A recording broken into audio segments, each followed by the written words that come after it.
दुनिया का कोई ऐसा कानून नहीं है जिससे हजारों लाखों का फायदा हो मगर किसी एक का नुकसान भी ना हो। लगता है वकील साहब आप कानून की किताब का सबसे पहला ही सबक भूल गए, जिसमें यह लिखा है कि बेशक हजारों लाखों गुनहगार बच जाएं, मगर एक बेगुनाह को सजा नहीं मिलनी चाहिए। या तो आप लोग फिर से इस अदालत को कानून का मंदिर बनाइए जिसमें पैसे की नहीं सच्चाई की आवाज गूंजे, या फिर झूठ और पैसे के बल पर चलने वाली आपकी इस अदालत में जो कानून की किताबें रखी है उनमें से फांसी का शब्द ही मिटा दीजिए, वरना पैसे के बल पर बेगुनाह लोग फांसी पर चढ़ते रहेंगे और अगर ऐसा हुआ तब आपकी अदालत, आपका ये कानून सभी कातिल बन जाएंगे। तुम लोग तालियों के शोर में सच को झूठ साबित नहीं कर सकते, और अगर करना ही चाहते हो तो मुझे कोई ऐसा केस बताओ जब किसी बेगुनाह को फांसी के तख्त पर चढ़ा दिया गया हो।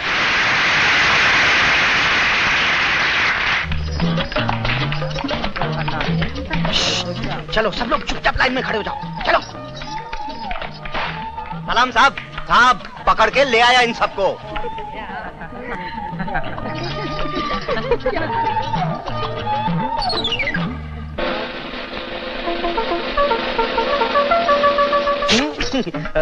साहब ये सब धंधा करती हैं। हाय हाय, मैं तो धंधा नहीं करती हूँ साहब। तो फिर क्या करती हो?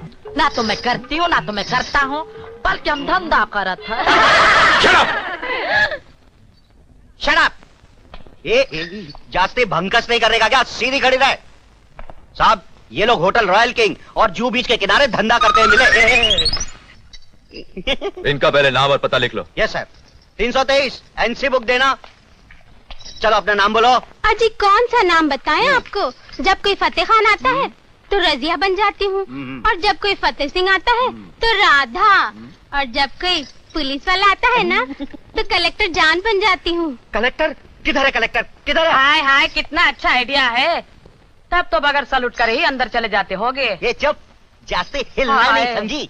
मेरा नाम हमीद खान वल्द रशीद खान है। हाँ चलो अपना वो नाम बताओ जो तुम्हारे माँ बाप ने रखा होगा। तो हम बताएं, किसी जमाने में मेरा नाम हमीद खान था, इसका नाम रशीद खान। अब तो मेरा नाम हमीदा, इसका नाम रशीदा। अरे चुप, माटी मिले क्यों अपना नाम बता दिया, कहीं इन्होंने चुरा के अपना नाम रख लिया तो। चुप! तू सीधी तरीके से अपना नाम बताती है कि नहीं? रानो। रानो। माँ बाप का नाम? हमारे माँ बाप नहीं दलाल होते हैं। नाम? दलाल तो बहुत सारे हैं, किस किस के नाम बताएं? किसी का भी नाम बता दे। साहब का ही नाम लिख लीजिए। श्याम वर्मा। नॉनसेंस। नाराज क्यों होते हो सरकार? हम लोग ऐसे वैसे नहीं, लाइसेंस वाले हैं, और उसके लिए सरकार हमसे पैसे लेती है। अब हवलदार जी आप ही बताइए, हमारी कमाई के पैसे खाने वाले को क्या कहते हैं? हवलदार नहीं, दलाल। बंद करो बकवास। तुम लोग सिर्फ ये बताओ कि काली गुफा के पास जिस तवाइफ का कत्ल हुआ था, तुम लोग उसके कातिल के बारे में कुछ जानते हो या नहीं? नहीं साहब। नहीं। तुम लोग? अगर उस माटी मिले को जानते तो मार मार के अपने साथ धंधे पे नहीं लगा लेते। हामिद खान। Yes sir. इन्हें जाने दो। Yes sir. चलो चलो अपने अपने धंधे पे घर जाओ अपने अपने। चलो 323 जेल रख ले। चलो चलो।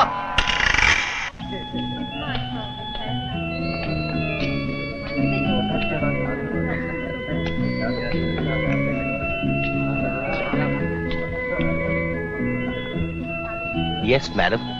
हाँ एक कॉफी। अरे अरे भाई साहब, एक नहीं 2 कॉफी दो। 2 कॉफी? हाय। एक नहीं 2। एक। साला। क्या बात है आनंद, तुम तो एयरपोर्ट जाने वाले थे। और आप भी भाई साहब होटल ताजमहल जाने वाले थे। वो मेरा प्रोग्राम तो बहुत आगे हो गया है? और मेरा थोड़ा पीछे हो गया। क्या है कि नेताजी का ध्यान हो गया। ये तो अच्छा है कि मैं भटकता भटकता यहाँ तक पहुँचा, नहीं तो मेरी भी समझ है ना। अखबार वालों की तो आदत होती है टांग अड़ाने की, और वकीलों का पेशा होता है सच को छुपा देना। ओहो, तुम लोग झगड़ा करना बंद करोगे या नहीं? मैं तुमसे बात करता हूँ, ये क्यों चलता है? अरे जलूंगा क्यों नहीं, मैं किरण से प्यार जो करता हूँ। मगर किरण तुमसे प्यार नहीं करती है। ये करती है और करती रहेगी। इसकी आने वाली नस्ल मुझे डैडी कहकर प्यार करेगी, समझे? पब्लिक प्लेस पर शोर मचा रहे हो? ड्यूटी पर हूँ, अंदर कर दूंगा। हाय किरण। हाय। अच्छा आनंद, ये बताओ कि तुम्हें कैसे मालूम हो गया कि जिसका कत्ल काली गुफा के पास हुआ वो तवाइफ थी?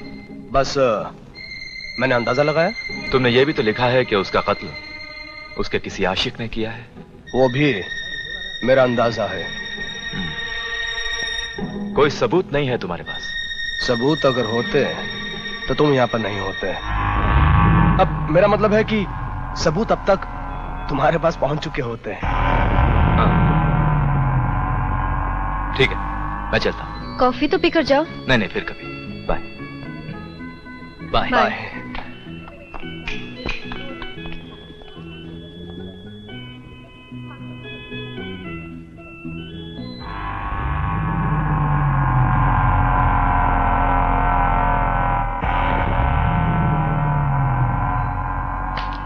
ओ भाई, तू उधर ही देखता रहेगा या हमारे बारे में भी कुछ सोचेगा?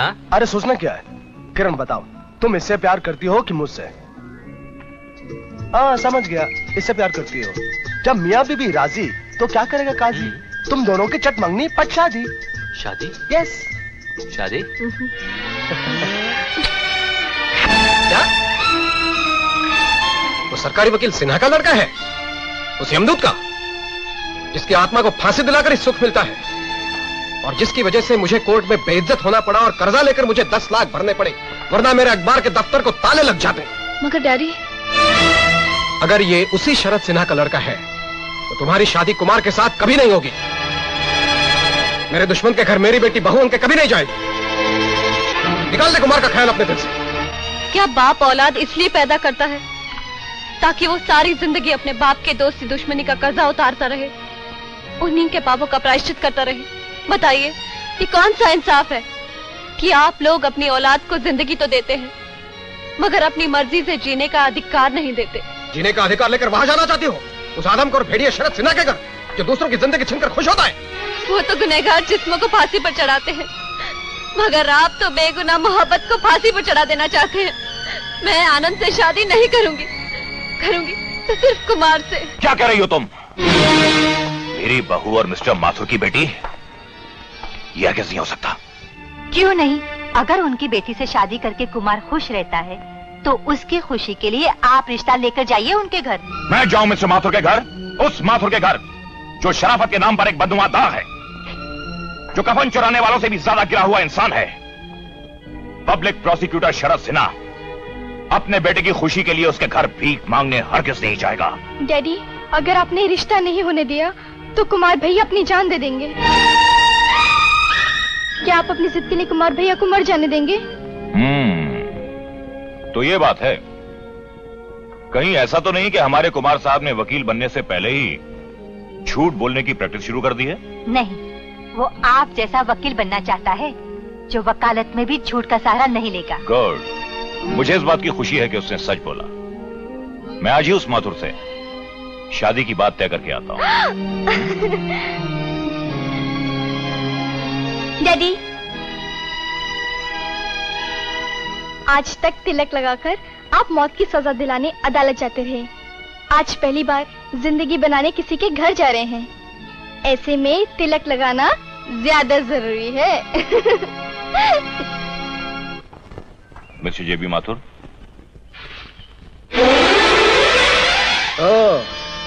वकील साहब, आप यहाँ तिलक लगाकर किसे मौत की सजा दिलाने आए हो? मौत की नहीं, आज मैं मोहब्बत की सजा दिलाने आया हूँ। माथुर साहब, कुमार और किरण की शादी करा देनी चाहिए। तुम कौन होते हो किरण की शादी कराने वाले? किरण की शादी होगी लेकिन तुम्हारे बेटे से नहीं। क्यों नहीं? वकील साहब, ये अदालत नहीं जहां आपको बहस करने के लिए छूट मिली होती है। ये मेरा घर है, मेरा घर, जहां मेरे फैसले के बाद किसी के लिए भी अपील करने या बहस करने की कोई गुंजाइश नहीं रहती। अच्छा यही होगा, अपनी हार खुद मानकर यहां से चले जाइए, वरना बेइज्जत होकर लौटना पड़ेगा। घर आए मेहमान की बेइज्जती वही करता है माथुर साहब, जिसकी अपनी कोई इज्जत नहीं होती। अरे बड़े आए इज्जत का झंडा ऊंचा करने वाले, बेचते क्या है आप झूठ के अलावा? मैं बेचता नहीं हूं, सिर्फ बोलता हूं सच। और आप सिर्फ झूठ बेचते हैं, झूठ अपने अखबार में लिख लिख कर। डैडी, आप कुछ भी बेचते हो लेकिन मैं अपने अरमानों को नहीं बेच सकती। अंकल, आप मुझे यहाँ से ले चलिए। किरण, तुम मुझे छोड़कर मेरे दुश्मन के साथ जाने के लिए तैयार हो गई हो? बताओ, क्या इसी दिन के लिए मैंने माँ और बाप दोनों का फर्ज अदा किया था? इसी दिन के लिए हमने तुम्हें जन्म दिया था? आप तो ऐसा करते, जन्म देते ही मेरा दिल निकालकर फेंक देते ताकि मैं जिंदा रहती। एक बेजान खिलौने की तरह फिर इस घर के किसी कोने में पड़ी रहती।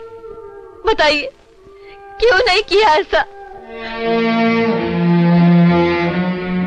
सरकारी वकील मिस्टर शरद सिन्हा, आज तुम फिर जीत गए। मेरे ही घर में मुझसे जीत गए। अब चाहो तो तुम मेरी इज्जत का तमाशा बना सकते हो, मुझे बेइज्जत कर सकते हो। करो। मैं आपको बेइज्जत करने नहीं आया, बल्कि आपकी इज्जत पर अपनी इज्जत की चादर डालने आया हूं।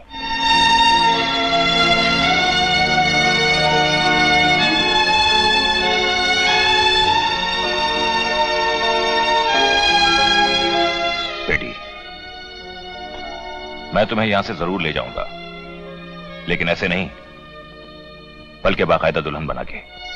एक बात याद रखो, ससुराल लड़की का आखिरी घर जरूर होता है, लेकिन उस घर की इज्जत भी कम नहीं जहां बेटी पल्ले में झूलती है।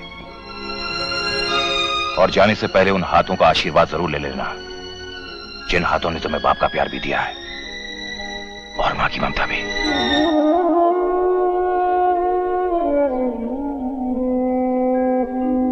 जाओ बेटी जाओ।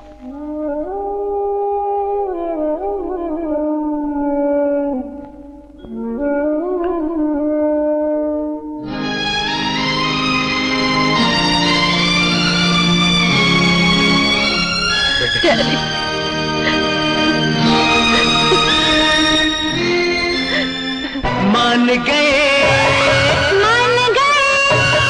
मान गए मान गए मान गए अब घर वाले मान गए मान गए मान गए मान गए अब घर वाले मान गए। नफरत की टूटी दीवार अब हम खुल के करेंगे प्यार, अब हम खुल के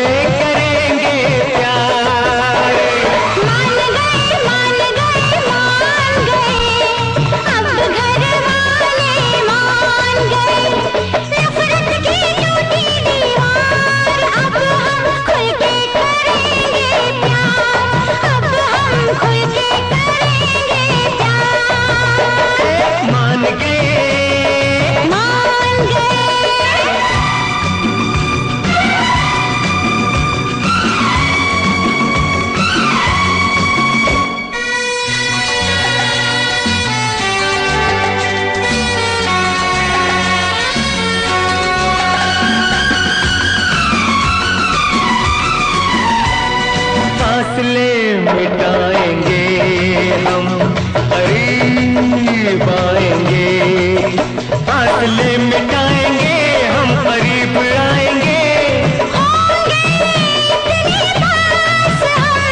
दूर फिर ना जाएंगे, दूर फिर ना जाएंगे, फिर से ना होंगे बेकरार। अब हम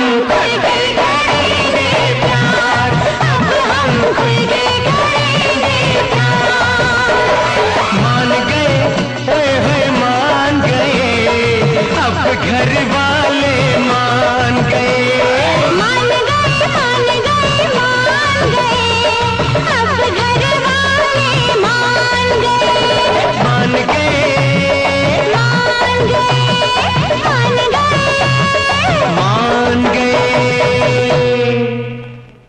उस तवाइफ का मर्डर हुए कितने दिन गुजर गए? काफी दिन हो गए सर। मगर पुलिस कल जहां थी वहीं आज है। लगता है तुम केस में पूरी दिलचस्पी नहीं ले रहे हो। कोई खास वजह है इसकी? मैं पूरी कोशिश कर रहा हूं। कोशिश नहीं, मुझे कातिल चाहिए। सर, कातिल के बारे में कुछ इंफॉर्मेशन मैंने हासिल की है। उस तवाइफ के पास एक आदमी बार बार आया करता था।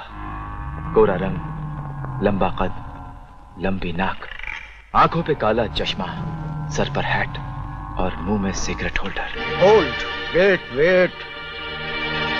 इंस्पेक्टर श्याम, अगर काला चश्मा और हैट पहनकर तुम सिगरेट होल्डर मुंह में रख लो तो बाकी का हुलिया तुमसे बिल्कुल मिलता जुलता है। जी